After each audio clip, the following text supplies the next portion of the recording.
Bonsoir à tous, je suis ravie de vous retrouver pour cette nouvelle édition d'Information. Voyons sans attendre les titres de ce lundi. Son lancement était prévu fin 2023, mais des lenteurs administratives ont repoussé l'échéance. La campagne de vaccination gratuite contre le papillomavirus devrait débuter au mois de juin. Qui est concerné? Pourquoi ce retard? Élément de réponse au début de ce journal. Le réchauffement des océans de plus en plus visible. Des épisodes de blanchissement des coraux sont de plus en plus récurrents et ils inquiètent. Ce week-end, l'alerte a été donnée depuis l'atoll de Fakarava. Et l'océan ne cache pas toutes les perles. Nous vous proposons ce soir le portrait d'une étoile montante du Haut-Tahiti à Paris. Elle s'appelle Léa Diar et elle fait rayonner la culture polynésienne dans la ville lumière.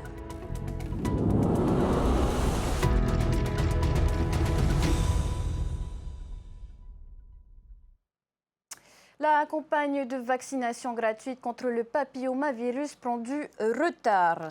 Son lancement était annoncé et prévu il y a eu quelques mois, mais le projet devait encore être peaufiné. On fait le point avec Emma Mathieu et Jessica Doucet. Elle devait être lancée fin 2023, mais près de 5 mois plus tard, la campagne de vaccination contre le papillomavirus n'a toujours pas vu le jour. En cause, une lenteur administrative. On avait réglementairement besoin de passer des conventions, se mettre d'accord aussi avec la direction de la santé, et également avec notre ministère de tutelle, le ministère de la Santé. Donc voilà, les fonctionnements ont pris un peu de retard. Mais on est très confiant de pouvoir le lancer cette année pour que le vaccin contre le papillomavirus soit pris en charge à 100% par l'Institut du cancer pour les enfants, garçons et filles de 11 ans à 14 ans. Ce modèle de convention a été envoyé la semaine dernière à l'Ordre des médecins. L'ICPF espère prochainement la faire signer à la totalité des 41 pharmacies du Fénois pour répondre à la demande de la population sur l'ensemble du territoire. En tout cas, le papillomavirus, je sais que c'est dangereux, en tout cas pour la santé. Et s'il y a un vaccin contre cette maladie, oui, je vais faire ce vaccin. C'est très important, surtout pour les jeunes filles qui ne portent pas de précautions avec mes enfants, mes petits-enfants. Mais je préfère mieux qu'on les vaccine. On sait que c'est un vaccin qui marche.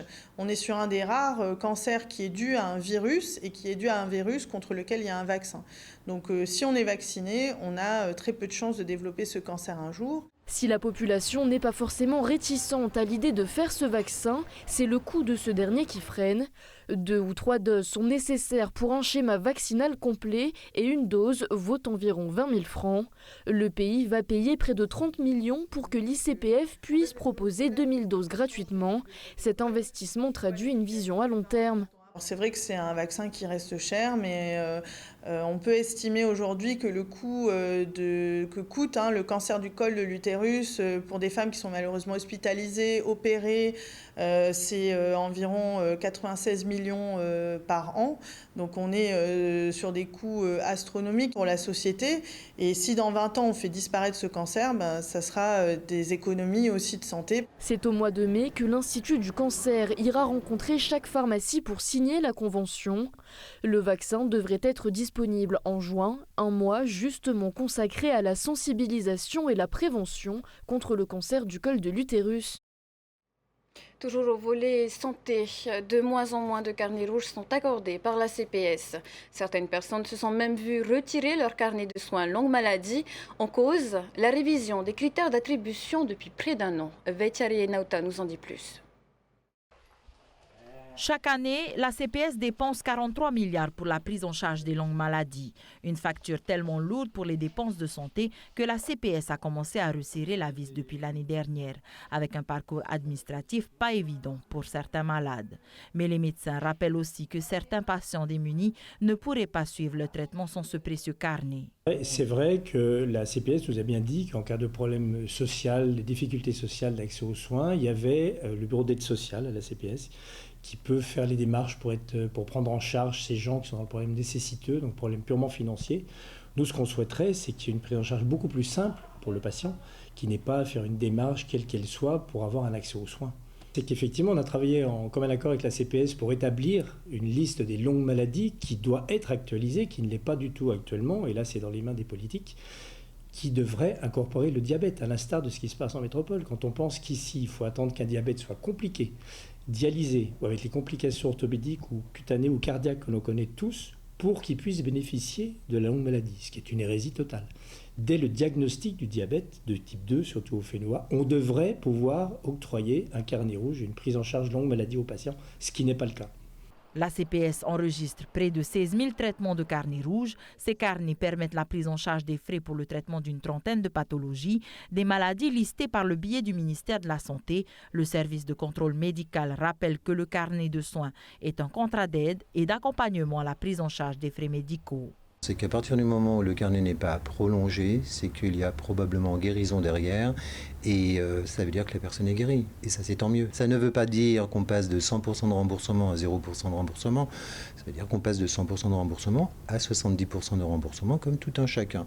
Donc disposer d'un carnet longue maladie à vie, c'est pas se mettre une étiquette dans le dos pour se dire j'ai eu une longue maladie et c'est quelque chose d'acquis jusqu'à la fin. Non, c'est quelque chose, c'est un accompagnement. Et quand les choses sont réglées, cet accompagnement est donc retiré, tout simplement. Selon les médecins, une carte d'assurance maladie à l'instar de la carte vitale en métropole serait plus adaptée. En attendant, le carnet rouge reste pour certains professionnels de santé le meilleur lien entre les patients, leurs médecins et la CPS. Côté justice, la procureure de la République, Solène Belawar, a confirmé ce matin l'ouverture d'une enquête sur la situation du beau-fils du président Moetai Broderson, Christian Wongsong, suspecté de détournement de fonds publics tel que révélé par nos confrères de Tahiti Info. Affaire à suivre.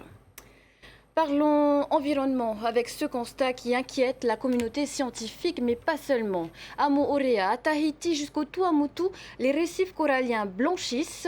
Résultat du réchauffement des océans, ces épisodes sont de plus en plus fréquents. Le corail se meurt et n'a plus le temps de se régénérer. Reportage de Thomas Chabrol. Des coraux d'un blanc immaculé, une couleur de mauvais augure pour le corail dans les lagons de Polynésie. Le seuil de blanchissement a été atteint une nouvelle fois, comme ici sur la côte ouest de Tahiti. Preuve que la température de l'eau est suffisamment haute pour stresser les colonies de corail.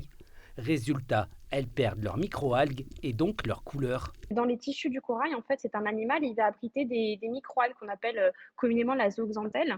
Et cette microalgue, elle est très importante pour le corail. Au-delà de lui donner sa couleur en fait typique, elle va surtout en fait être sa source d'énergie. Et donc là, c'est assez alarmant parce que finalement, sous effet de ce stress, ces zooxanthelles vont commencer à dysfonctionner, elles ne vont plus être bénéfiques pour le corail. Et donc, elles vont être expulsées en fait du corail. D'où le fait qu'on perd en fait les algues et on perd du coup la couleur du corail. Mais on va aussi perdre du coup cette usine à énergie finalement pour le corail. Sans énergie suffisante, les coraux sont voués à mourir. À Moorea, les scientifiques du CRIOP sont d'autant plus inquiets qu'une autre menace pèse sur les récifs. L'île Sœur est à nouveau prise d'assaut par les acantastères depuis plusieurs mois. Ces étoiles de mer particulièrement voraces ne laissent pas beaucoup de chance aux coraux qui se remettaient à peine d'un précédent épisode de blanchissement. On avait une belle couverture corallienne suite au blanchissement quand même de 2019. On avait réussi à récupérer. Donc, avant le blanchissement, on était autour de 50%. Et suite au blanchissement de 2019 et l'épisode d'Acantaster, donc en 2020-2024, là, les derniers chiffres de mars 2024, on enregistre moins de 5% de recouvrement corallien sur la zone des 10 mètres, en fait, au niveau de la pente externe. Le blanchissement pourrait s'étendre un peu plus dans la pente externe au lagon de Moorea. Si la vague de chaleur persiste, certaines espèces de coraux déjà stressés ne pourraient pas s'en remettre, d'après les spécialistes du CRIOB. Les scientifiques travaillent sur des études de conservation des coraux. Grâce à des croisements, ils espèrent faire pousser des espèces plus résistantes. C'est ce principe finalement de croiser des coraux entre des colonies du coup qui ont résisté à de précédents épisodes de blanchissement. En les croisant, on espère du coup avoir des descendants qui soient évidemment aussi plus résistants. C'est le principe de sélection finalement qu'on a eu pour l'agriculture ou depuis des milliers d'années. On va devoir finalement bouturer, on va devoir mettre en pépinière, on va devoir faire grandir ces coraux-là. Ça demande beaucoup du coup de main-d'œuvre et aussi un coût financier du coup qui est non négligeable. Donc c'est encore, on va dire... Les premiers résultats donnent bon espoir face à une réalité de plus en plus préoccupante. Au Tuamotu, dans la passe sud de Fakarava, réputée pour ses sites de plongée, les coraux ont aussi perdu de leur couleur. Des épisodes plus fréquents et plus intenses qui réduisent donc les temps de régénération des coraux. On poursuit avec du sport. Après le Festival des îles, les archipels s'affrontent au challenge de Polynésie de volley-ball. Le top départ a été donné ce matin avec les premiers matchs. Les équipes sont bien décidées à déloger les tenants du titre de Tahiti chez les hommes comme chez les femmes. Laure Philibert s'est mêlée aux supporters venus nombreux. Regardez. Ces joueuses et joueurs sont issus de toute la Polynésie et sont répartis durant 3 jours sur les sites de Fatawa et de JT pour ces phases qualificatives du championnat de Polynésie de volley-ball. Pour les îles, se mesurer à Tahiti est un véritable défi. Tahiti est toujours en tête pour l'instant. On attend encore les îles, allez, on se bouge et voilà, on va voir cette année qui sera la meilleure équipe, le champion. On a vu 2 équipes des îles depuis ce matin, excellent le niveau, très bien. Alors les îles, pendant 1 an comme Tahiti, pendant 1 an ils s'entraînent, ils font des championnats et les îles sont très motivées, surtout que les îles descendent pour, on va dire, se battre contre les élites de Tahiti. C'est la 5e participation pour l'équipe Metuari de Rurutu, pressée de rejoindre le terrain. On est motivé par ce challenge-là. On fait les championnats Rurutu juste pour participer au challenge, ce challenge-là. Gagner, bien sûr. Si on est venu pour se promener, tant mieux, rester à Rurutu. C'est fixé un objectif, on va gagner, on va gagner. On va essayer d'aller au plus haut possible, mais gagner c'est encore mieux. Les entraînements, on a été chercher sur YouTube, et sinon on a eu des expériences par les challenges passés. Les tribunes sont bien garnies. Certains ont même posé des jours de congé pour encourager leurs champions. Un soutien apprécié par les joueurs. Je suis venu ici pour donner du courage avec les filles. Et j'espère qu'ils vont aller en demi-finale. Voilà, c'est ça l'objectif. Ah oui, très fier, hein, parce que c'est pas tous les jours qu'on les voit. La plupart des personnes originaires de Huahine sont là depuis la cérémonie d'ouverture d'hier soir. Je suis une ancienne joueuse de cette équipe. Mais j'ai fait le choix de venir travailler à Tahiti et aujourd'hui je suis supportrice. Après les qualifications, les éliminatoires débuteront jeudi jusqu'à la fin de la semaine. On quitte le territoire pour aller à la rencontre d'une étoile montante du Ori Tahiti à Paris, Leia Diar. Plus qu'une passion, c'est aussi une histoire de famille pour la jeune Polynésienne. Encore étudiante à l'université de la Sorbonne, elle se produit sur différentes scènes et elle transmet également son amour pour la culture à travers des cours. Leia Diar ne compte pas s'arrêter là, elle s'est confiée à nos correspondants Julien Panafieux et Wallis Glaise. C'était en 2018 au Heivaï Paris, et Leia remportait la première place dans la catégorie 12-14 ans. Aujourd'hui âgée de 20 ans, Leia se souvient des moments clés de sa jeune carrière. Elle est née et a grandi dans la danse. Cette photo, ça montre vraiment que le Ori Tahiti est vraiment présent dans notre famille, pas que parce que donc là on a mon parrain qui est chorégraphe, qui avait avant une troupe à Moorea, et ma mémé à côté qui voit en fait ses petits-enfants évoluer dans le Ori Tahiti. Bon, aujourd'hui, elle n'est plus là, mais vraiment, aussi le Ori Tahiti, pour moi, c'est une façon de lui rendre hommage. C'est à l'école primaire à Arouet que débute véritablement sa passion pour le Ori Tahiti. Depuis, la jeune femme collectionne les trophées et les récompenses, des succès qu'elle doit à son mental, à sa persévérance, mais aussi à la soif de victoire. Dans notre famille, on a un mot d'ordre, c'est toujours gagner, c'est toujours réussir. Et c'est vraiment un mot d'ordre chez dans la famille, et c'est ça c'est tous ces coups de pression, toute cette atmosphère qui a fait qu'on est toujours en train de se battre et qu'on a toujours envie de se surpasser et qu'on a toujours envie d'être meilleur. La famille joue un rôle important dans le maintien de la performance de Leia. Son père est très investi dans la gestion de sa carrière. C'est un papa à 2 casquettes. Le papa, avant tout, puisque c'est, entre guillemets, c'est mon rôle premier, mais après, derrière, effectivement, il y a ce contact étroit qui fait que sur la journée, on a des échanges réguliers par SMS pour intervenir, par exemple, sur une proposition de workshop, une proposition de date pour une prestation de danse.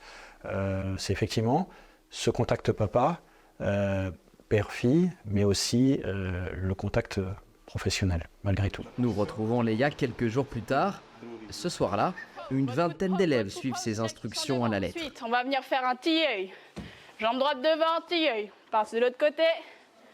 Tac. L'enseignement comme une suite logique pour Leia. À 20 ans seulement, il faut une sacrée dose d'assurance et de confiance en soi pour transmettre son savoir.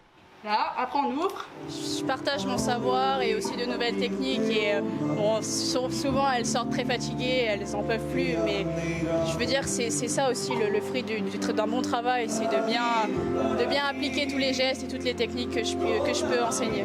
Toute une vie dans les études et la danse. À présent, elle aimerait en faire son métier. Prochainement, Leia rentrera en Polynésie pour s'imprégner de la culture polynésienne. Son projet, monter sa propre école de danse dans l'Hexagone.